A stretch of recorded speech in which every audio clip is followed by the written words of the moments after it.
প্রিয় দর্শক, সৌদি আরবে আরাফার দিন বৃহস্পতিবার, এই দিনটাতে আপনি যদি একটা দোয়া পড়তে পারেন, আপনার নামাজ না পড়ার গুনাহ, রোজা না রাখার গুনাহ, মিথ্যা, হিংসা, অহংকার, বেপরদায় চলার গুনাহ, টিভি, নাটক, সিনেমা দেখার গুনাহ, জীবনে যত জেনে না জেনে ছোট বড় গুনাহ করেছেন সব গুনাহ খতম করতে পারবেন এই একটি দিনে, এই একটি দোয়া পড়ার মাধ্যমে।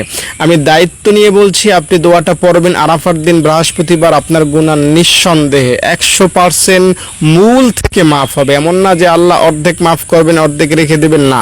আপনি যেদিন জন্ম নিয়েছিলেন সেদিন আপনার কোনো গুনাহ ছিল না, আরাফার দিন এই দোয়াটা পড়ার ফলে আপনি সেদিনের মতো হতে পারবেন। বা আরাফার দিন হাজিরা হজ করে যেমন নিষ্পাপ হন, আপনিও তেমন নিষ্পাপ হয়ে যেতে পারবেন। আল্লাহুম্মা ইন্নী আসআলুকা বিআন্নাকা আনতাল্লাহ লা ইলাহা ইল্লা আনতাল আহাদুস সামাদুল্লাযী লাম ইয়ালিদ ওয়া লাম ইউলাদ ওয়া লাম ইয়াকুল লাহু কুফুয়ান আহাদ।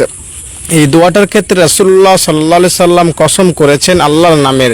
নবী বলেছেন, আমি আল্লাহর নামের কসম করে বলছি, তোমরা যদি দোয়াটা পড়ো, এরপর কোনো কিছু আল্লাহ তাআলার কাছে চাও, আল্লাহ তোমাকে সেটা দিয়ে দিবেন। তাই নবীজি যেহেতু কসম করে বলেছেন দোয়াটা পড়ার পরে কোনো কিছু চাইলে দিয়েই দিবেন আল্লাহ, তাহলে আমাকে বলবেন যে কেন আল্লাহ তাআলা দোয়াটা পড়ার পরে আল্লাহ আপনাকে দিবেন না? আপনি যদি গুনাহ মুক্তির কামনা করেন, আল্লাহ আপনাকে কেন ক্ষমা করবেন না? আপনি যদি অভাব মুক্তির দোয়া করেন, আল্লাহ আপনার অভাব কেন দূর করবেন না?